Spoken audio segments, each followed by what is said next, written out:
Well, the mainstream media would have you believe the stock market is about to melt down. We're about to go to war with China. Everyone in Wall Street is calling on Trump to give up on tariffs, let America sink back to its old self, and much, much more. To help me go through all this, I have comedian JP Sears to help me go through some of the biggest stories. JP, thank you for joining me again. Stephen, thank you for having me, and I appreciate your dedication to your viewers, bringing someone on who graduated high school with a 6th grade education. So I am happy to be here with you. So just some background for my audience. JP is a comedian. He also has a YouTube show, Wake Up with JP. And I'll make sure to leave a link below. Is it also fair to say that you are a monk and a professional philosopher? Yeah, I'm all the things. I'm a patriot. I'm a monk, a professional philosopher.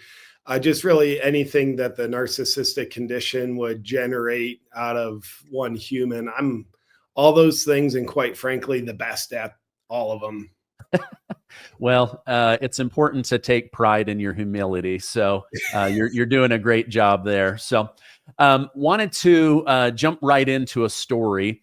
President Trump gave a speech last night at a big dinner for the president where he said that he was proud to be the president of the working class. Now, this is something that a Democrat should be saying, not a Republican. This is something that I'm sure the Democrat Party hated hearing him say. Let me go ahead and roll that clip. It's about 30 seconds, and then we'll go ahead and react to it together. I'm proud to be the president for the workers, not the outsourcers. The president who stands up for Main Street, not Wall Street, who protects the middle class, not the political class, and who defends America, not trade cheaters all over the globe. They're trade cheaters. They cheated on us. They cheated with tariffs on us. They stole our money. They stole our jobs. What are your thoughts on that? This is like not the president of the Republican Party that you would have seen 20 years ago. Your thoughts? Yeah, my thoughts are exactly what President Trump said is why we elected him. He, first time in my lifetime, really appears to be a president for the people. Yes, he has an R in front of his name, yet there's no question over the years, the Republican establishment, they made an enemy out of him. The Democratic establishment made an enemy out of him. And I think what that really means is they made an enemy out of the people. Maybe better said, the people just woke up to how we've been treated as an enemy. So it's so weird, yet just a blessing that of all people, this billionaire, famous, he became one of the most relatable people to us common folk. And what President Trump said, I think is how so many of us feel about him. Yeah. I thought it was interesting. He said, you know, I'm the president of the working class, not the political class. I mean, it's pretty obvious. There's a lot of politicians that dislike him. Some of them are Republicans. You know, they go along with it when the cameras are on. Then behind the scenes, you know, they're trying to sink his presidency or caught bad-mouthing him. The price of eggs are down. Gas is down. Lots of things are coming down. And yet now we have the wealthy that have lost money in the stock market, and they're claiming we're going to see a Black Friday. We're going to see a Black Monday. Things are going to fall apart. I don't know. I'm just not buying it, because every time you look at new polling data, it looks like he's going up in approval rating. What are your thoughts on all of this? Is this the mainstream media trying to pull the wool over our eyes? Yeah, I mean, if history has taught us anything, Stephen, my opinion is it's best to assume the mainstream media is pulling the wool over our eyes unless we have explicit proof otherwise. So why wouldn't they be fear-mongering about, hey, the stock market economy, like you're not going to be able to buy soup for your kitten or whatever you're concerned about. So yeah, you know, and the working class people, like a lot of us have some money in the stock market or 401ks, but I understand why the elite would freak out about it. It's take these statistics with a grain of salt. I might not remember them correctly, but something like 12% of people own 88% of the stocks. And if on paper I just lost 50 million, I'd probably freak out, and I'd probably be against the guy that I'm blaming. However, I think a little bit of wisdom, not to be tricked like the monkey who just chooses one apple now instead of two apples in an hour. Being tricked by the short term is just, it never serves us. It never aligns with how things play out. Things look bad right now. Well, guess what? If you've been addicted to alcohol for 20 years, and it's just been harming your body, it's worked against you, but it's how you've just kind of coped with life. You go to a rehab center, you get off alcohol. Guess what? Day 1, day 2, day 3, things are looking worse. You're going through withdrawals, you're going through detox. This is worse than ever. Give me that alcohol back. That's just a short-term withdrawal period. And I think we've all seen we have a broken system. And to fix the broken system, we're going to have a withdrawal period from, yes, the broken system. It's not serving us, I don't believe.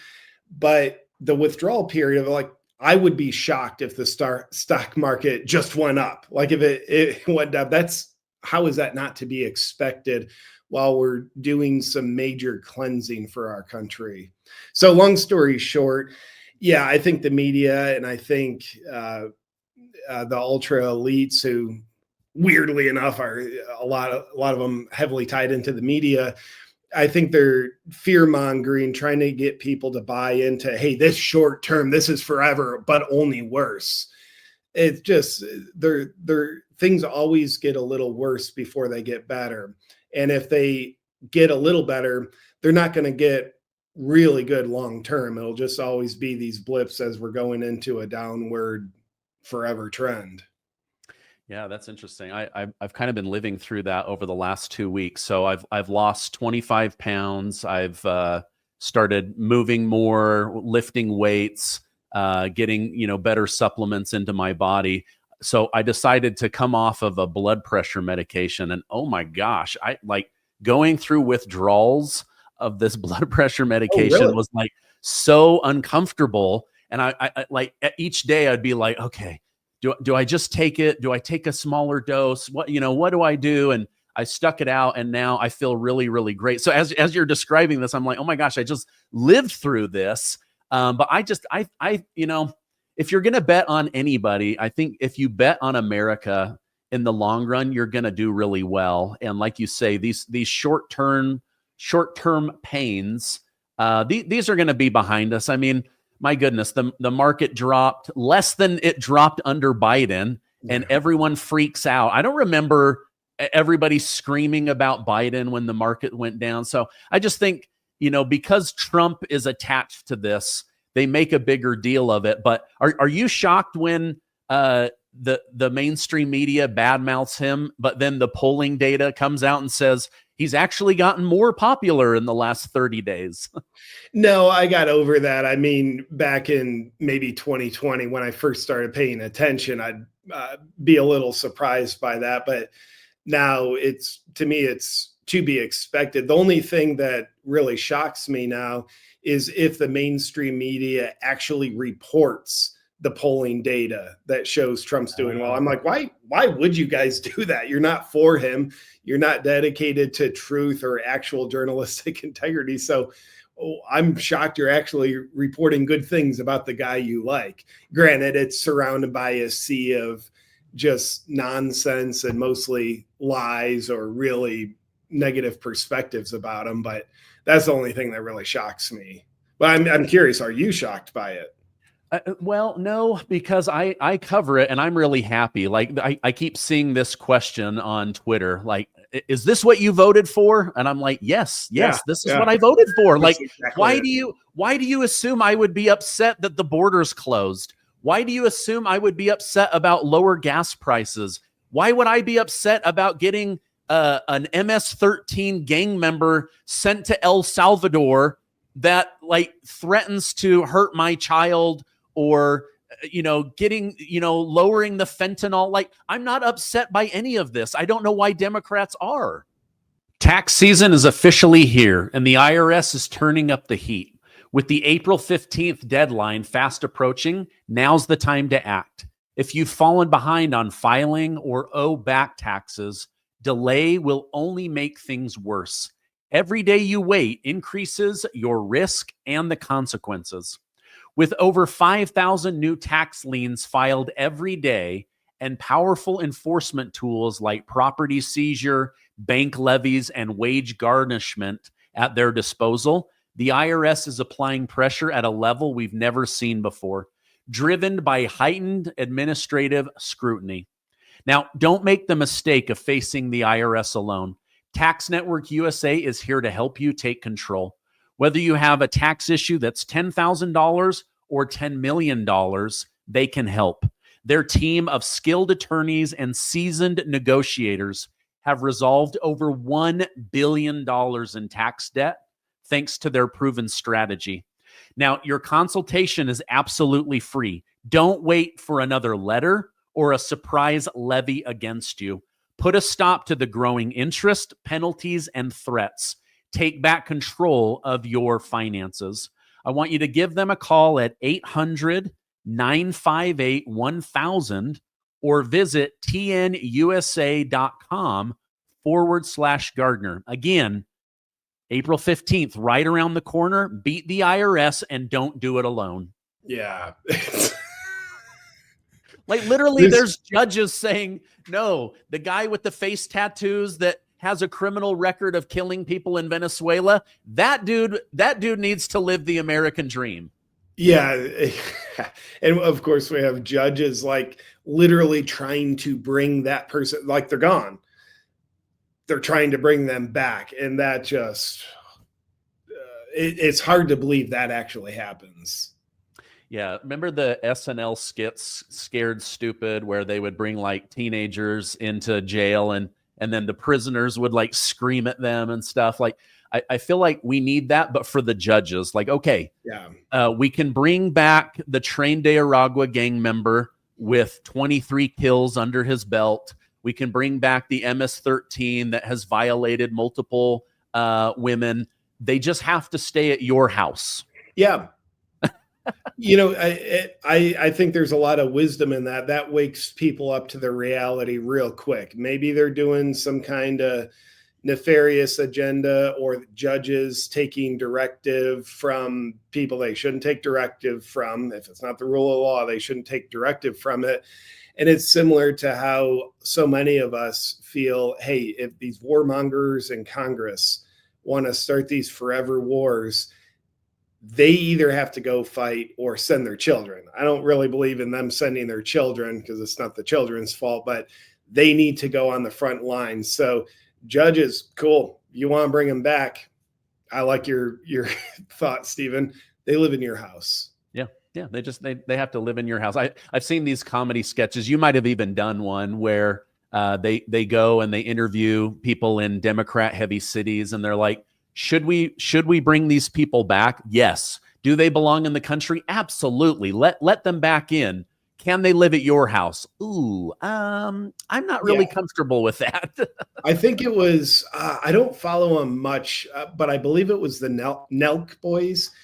They do a podcast. I saw they did a video, went through some neighborhood, found a house with like the no person is illegal, just one of the, we're woke kind of signs, knocked on the door and started interviewing the person as a lady, like, hey, do you think illegals should be deported? No, we should house them. And then a bus pulls up full of Mexican people. I'm sure they were actors, and they file right to her front door. And she's like, no, you can't come in here. He's like, well, wait a minute. You just said. That was just masterful. Yeah, no, what a great gotcha. I think I saw that. They're standing there with like clipboards and they're like, yeah. Oh my gosh, that's such a great one. Okay, You're a comedian. I want to show you one of my favorite comedians from Congress, a man by the name of John Kennedy from Louisiana. Listen to what he has to say. What do you think of the new leadership, Jasmine, AOC, and Bernie? I consider Congresswoman Ocasio-Cortez to be the leader of the Democratic Party. She's entitled to her opinion. I'm entitled to mine. As I've said about her before, I think she's the reason there are directions on a shampoo box. And our plan for dealing you didn't with her, plan that out. We got to hurry. Our plan for dealing with her is called Operation Let Her Speak. What do you? Okay, so that guy has more one-liners than any other member of Congress. Tim Burchett also cracks me up. What are your thoughts on, I'm seeing a lot, even the left-leaning media is saying, well, with Pelosi stepping down, Schumer aging, Hakeem Jeffries being the Timu Obama, AOC is the new face of the Democrat Party. Your thoughts on his comments and that idea? I'm a fan of the comments. I think one, like they have a basis in truth. Like she has not demonstrated intelligence, and it's so specific. It's just funny as hell. I look at even what some of the liberal pundits are saying. Bill Maher. I mean, he's one of the most awake liberals, yet still liberal. People like him are just saying the Democrats can't keep doing what they're doing. They can't just, hey, here's Kamala, she's black, kinda, so we're going to run her. Or, this is a woman, here's a diversity symbol. They need to run someone of substance. And, them picking AOC as their next person, I think is them just doing the same thing again. It's like, hey, she's a woman. She's a little bit of a mysterious color. Great. She checks 2 boxes. So why wouldn't she be qualified? And as John Kennedy said, well, she's not qualified because she's fairly objectively stupid. Now, there's Republicans who are objectively stupid. If we're talking about them, I'd say that as well. So if I was a consultant to the Democratic Party, first off, I probably wouldn't take the job. But second off, so you got to find someone to run based on merit. And I don't know if they really have someone worthy of running based on merit, because I think merit means you're principled, you're aligned with truth. Unfortunately, the Democratic Party has just seemingly set a world record in abandoning truth, and it's just become this big communist subversion party they still call the Democrats. So I don't know if there's a merit-based person in there, because many of them have left. RFK Jr. left, Tulsi Gabbard left. So if they have someone who has merit, they got to run them. Otherwise, all right, they're doing the Kamala playbook once again. And I don't think people are dumb enough to fall for it. But I'm curious your thoughts, Steve. And I'm sure your viewers don't know. You are a big AOC fan. I can see you're just fuming because I'm speaking a little bit critically of her. Yeah, it really bothers me. Now, it's like they have this idea that they just have to keep running people that aren't going to win, and then they double down. They're like, oh, I know. All we have to do is run Kamala Harris, but we'll spend $1 billion. Like, yeah. Surely with $1 billion, you can polish her image, make up for the fact that she won't go on Joe Rogan or any podcast. Then she finally goes on some like sex podcast. Nobody wants to hear about her time with Doug Emhoff. And nobody wanted to hear about Doug Emhoff slapping his girlfriend in public. So, no one wants to hear anything about that guy. But yeah, they're doubling down. But now we've got Jasmine Crockett. She's a rising star. She just physically assaulted a journalist on Capitol Hill about 9 days ago. She just went to they let her go to a Baptist church in Connecticut over the weekend. She said, I'm not going to quote her directly, but this is pretty darn close. We need illegals in the country because black people are done picking cotton. Nice. That's a nearly direct quote. So it's like, okay, no, we need other people that will come in and do jobs, and we're not going backwards. And like, it's just so weird. I don't know. Maybe I don't fully understand it, but yeah, they don't have anybody. And now you have Jill Biden and Joe Biden saying, in order to support the Democrat Party and get things going again, we're jumping back into politics. So he's trying to do speeches. He's a manager to help him get gigs in Hollywood. They want to start doing fundraiser dinners. Do you think that these fundraiser dinners are going to be sold out? With everything that's happening in the U.S. economy, it feels like we're walking on shaky ground. Prices are stuck at really high levels, and it seems like nothing is affordable anymore. It's no wonder many are relying on credit cards to cover the gaps. Credit card debt is skyrocketing, and it's leaving a lot of people stressed out. If you're a homeowner, you don't have to face this uncertainty alone. My friends at American Financing can help you take control. They can help you access the debt in your home to help you pay down the high interest credit card debt, giving you peace of mind and real saving. On average, people just like you are saving $800 a month. That's $10,000 a year. Plus, they may close your loan in as little as 10 days. Don't let the chaos of the economy get the best of you. Call American Financing now. It costs you nothing to get started, and you might be able to delay 2 mortgage payments, putting some extra cushion in your bank account. Give them a call at 888-686-8030 or visit americanfinancing.net/Gardner. Again, that's 888-686-8030. I think people who have sold their souls out will go to those fundraiser dinners. I mean, you look at the George Clooney's up on stage with Obama, like, why? I don't know, is the blackmail making them do these things, or they're just so bought into the establishment? So it depends on how many tickets they need to sell, but I'm sure there's zero people who are interested in hearing Joe Biden speak. Most people would pay money to not have to listen to him try to read off a teleprompter. Doesn't even do it well. It is kind of funny. Like, what kind of parkour is he going to do when he falls off the stage? That part, it's like a nice sort of sideshow. But as far as, people donating money to Biden, wherever that goes, I'm sure there's enough people who have sold their souls that would be willing to do that and just grit their teeth through another Biden speech. That's great. Wait, Stephen, I'm going to hijack your show. I'm glad you're on. Yeah, you mentioned AOC is the Democrat front runner. It certainly seems as though that's how it's being positioned now.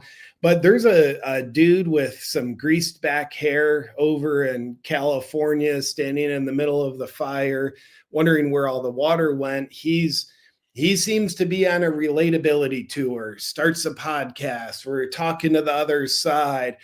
I'm not necessarily sensible, but I'm sure trying to come across as sensible. Curious your thoughts on how Gavin Newsom fits in or doesn't fit into the mix of the next Democrat in line.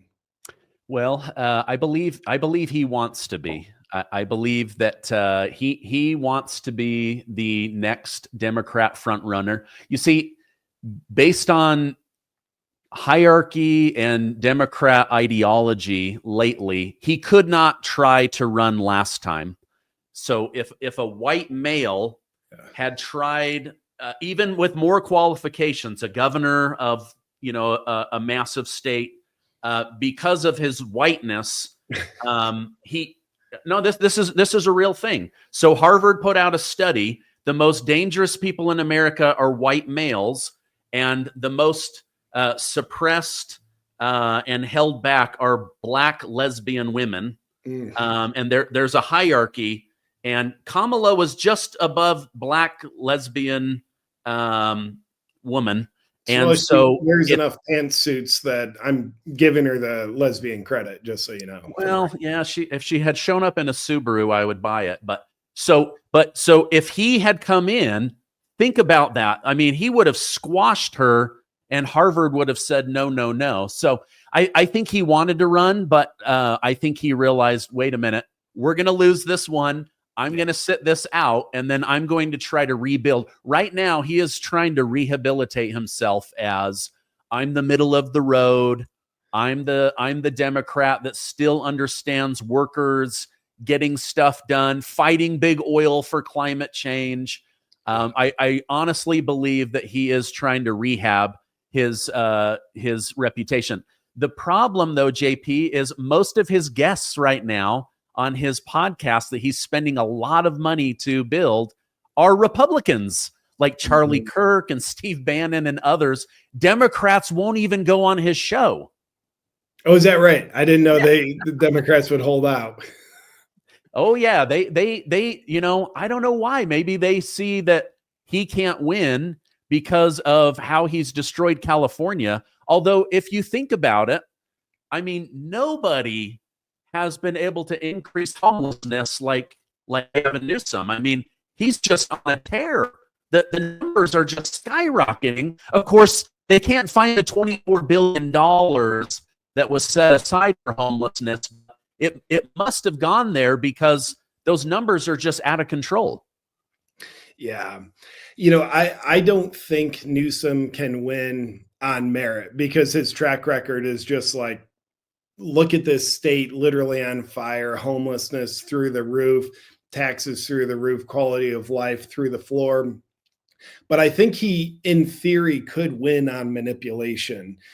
And I think, unfortunately, there's enough people that kind of fall for the hypnotic trance of manipulation. Though I don't like the guy, I think right now he's doing a smart strategy for who he is. I don't think he's changing his principles. I think he's reading the room. Like, everybody can see the Democrats went too crazy this side. I'm not changing my ways, but I'm really going through the theatrics of looking like I have. I'm a sensible guy who can say, yeah, men and women's sports, I'm a no on that. And doing his podcast, which is obviously a relatable form of media nowadays, I think he's a very seemingly strategic person who's, like you said, I think he really wants to be the guy. Yeah. Well, and he may end up being the guy. He checks a lot of boxes for old school politics, right? Like tall, check. Yeah. Full head of hair, check. Nice smile, check. Articulate, check. Kissing babies in public, check. Right? Like he checks off all of those boxes, but California is in big trouble. Now, real quickly, I want to give a big shout out. If you guys go over to Awaken with JP, one of his best videos, 4.6 million views, what it's like living in California now. This is one of the funniest videos on the internet.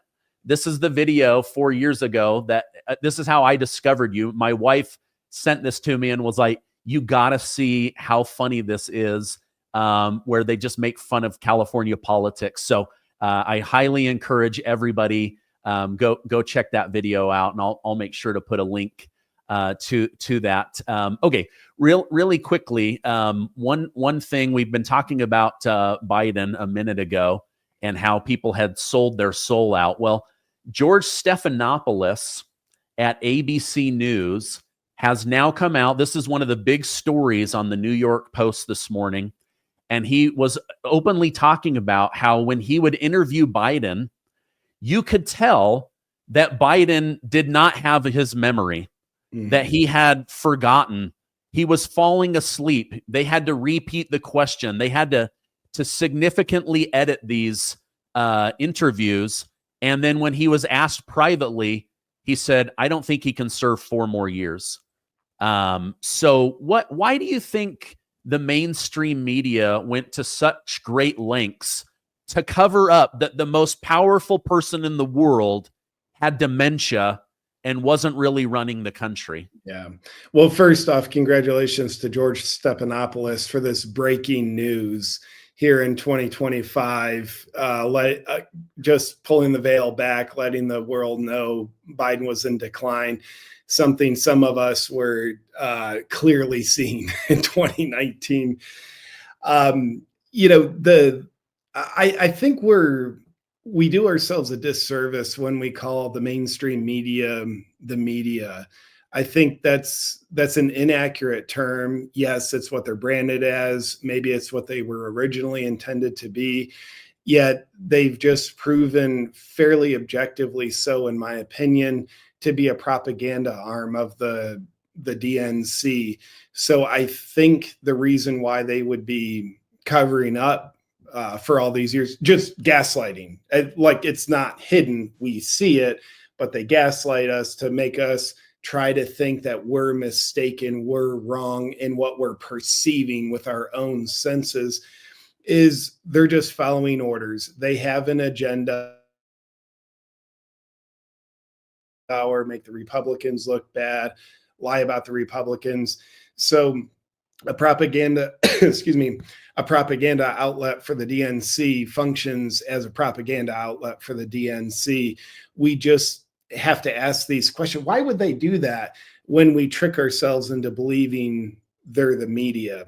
I don't think they're the media. We're just in a bad habit of calling them the media. And then our friend George here with his breaking news, his memory was fairly screwed up the whole time. I think someone like that, or a media outlet, I'm still doing it, media outlet covering it, they're just trying to win back trust. They're letting us know they can see what we saw all along. They're just 5 years behind the curve, in my opinion. But I'm curious your take on it. Well, yeah, I mean, why didn't he come out and tell us earlier? I mean, like another great example is Jake Tapper, the biggest guy over on CNN.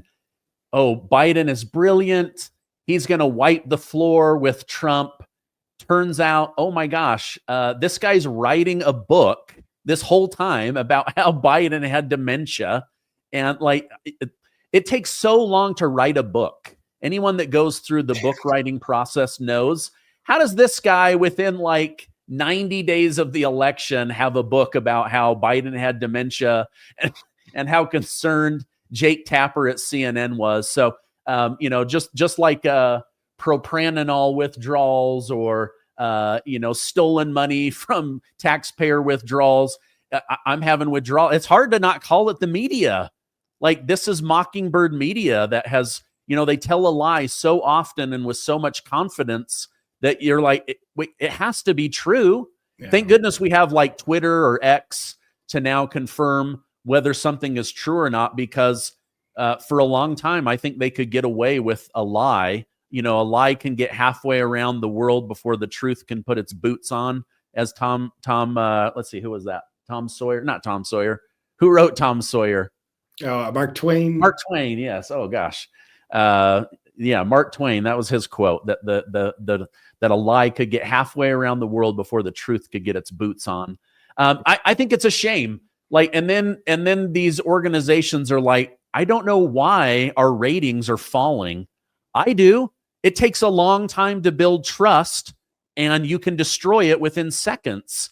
And they've just destroyed their credibility. The only people that are still watching their shows are the people that want to live in the lie and want to believe that Trump is just going to destroy the country and that everything will get bad. Well, I don't see it with my own eyes, but maybe that's part of the 1984 lies through the media is don't believe your ears and your eyes, only believe what we tell you. That's the thing, is you're alluding to. Orwell said the party's final, most essential command was to betray the senses of your eyes and ears. And I think at least metaphoric level, the party has given us the final command. And we're living in an age of I will not comply, where, yes, there are some people that still want to have the old paradigm of what they were told is true. They want that validated. So cool. I'm watching CNN, NBC to have that validated. But there's far less people. A lot of people just realize waking up, thinking for myself, trusting my own senses, trusting my own rational discernment, that makes life simply richer. Therefore, ratings go down because there's less people just trying to live in the echo chamber of have the lies validated. Because, I mean, once you wake up, you can't go back to sleep. So you have to work really hard if you want to stay asleep. But once you woke up, it's uncomfortable. But like you can't, like you or I couldn't be like, let's start watching CNN again. I think they're right. Like we can watch it, but we're not actually going to believe it. Yeah. Although there is a guy on CNN, Scott Jennings. I think he's the only Republican they allow on the show. And man, he just smacks them down every single night. That's actually kind of fun to watch. Okay, in our final minutes, Dan Bongino, who is the new deputy director under Kash Patel, he's been putting out today. He put out, this was a couple of days ago. He's been putting out these cryptic messages where he's basically saying like, hey, I can't come out and tell you what we're doing or we're investigating, and to ask you to trust me feels insulting, but I'm asking you to trust me. Some of the stuff that you guys want, arrests, big stories, cracking open the door and showing us the truth, what's going on behind those doors. Like, I think he's working on it, but he's being very cryptic. Do you think the final thing that Republicans are waiting for is some of these people to be arrested and held accountable for what they've done to our country? Yeah, I don't know if that's the final thing. Maybe it's definitely probably the biggest thing that hasn't happened yet. We're all hungry for an arrest, and probably arrests across the board, but crimes against the humanity with COVID, the Faucis of the world, like really, all the Russia stuff against Trump, not to mention the assassination attempts on President Trump, along with like the Epstein list, the FBI covering up the Hunter Biden laptop story, the FBI raiding President Trump. We know there's been treason going on, and treason's rightfully so considered one of the highest crimes, and not a single arrest when all these just kind of superheroes, revolutionaries in the best sense of the term, have got elected and then be appointed and confirmed. And I'm not surprised. Like I sit here, I'm optimistic. I'm not pessimistic. Like, look at Kash Patel, Dan Bongino. What are they doing? They're not doing it. They said they were going to do this. Now, granted, like Kash Patel, probably said some things he shouldn't, like, we'll release Epstein's list on the first day. Like, that's obviously something he did not follow through with. Understandable why he couldn't, but like, probably shouldn't have said that. But I can only imagine the complexity of things behind the scenes, and realizing you need evidence, strong evidence, in order to make arrests, especially an arrest that leads to a conviction. Now, if people are operating in a devious way in the CIA, the FBI, they're doing treason, why would they leave a very obvious evidence trail? Like, for there to be any evidence might be a stretch. It could all be destroyed. But what evidence there is that you need to make a real arrest and conviction, it can't be easy, and it can't be, I would imagine it's not fast. Not to mention Bongino, Kash Patel go in there. Who do you trust? Like, who's covering for who? You're doing an investigation. Does that tip off this? And then this sets in a chain reaction that kind of screws the whole operation. So, what you just showed, that was the first I've seen of Dan Bongino's kind of cryptic tweets. Yet that all makes sense in my opinion. But Yeah. I'm curious your take on what's going on. If you still feel optimistic or just impatient, why aren't there arrests yet? Yeah, no, I'm being patient on all of it. My wife and I were talking just this morning about like RFK Jr. and Trump, and I'm like, listen, these things take time. Like these are big, complex issues.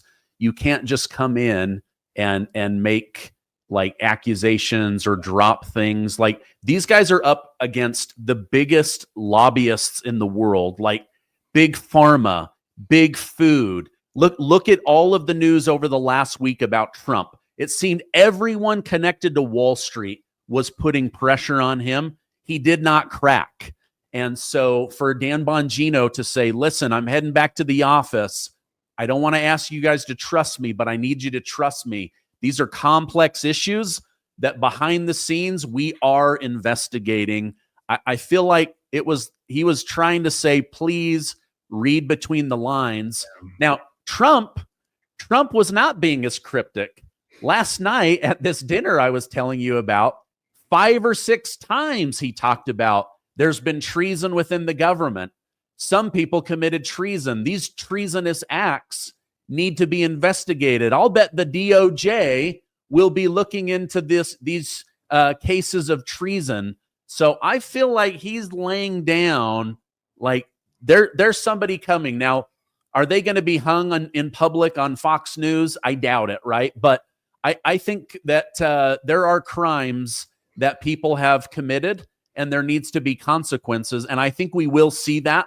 I, for one, am just choosing patience because look at everything that's been done. I mean, I don't even think we're at Trump's first 100 days, and he's gotten more done than like the last 10 presidents combined. Yeah. And I think it's important for Trump or anybody in his cabinet to not come across as a tyrant. I mean, the media, like everybody's a tyrant, but to truly not come across as a tyrant and more importantly, not be a tyrant. Therefore, I mean, we could probably bet without a shadow of a doubt, Anthony Fauci has committed legitimate crimes.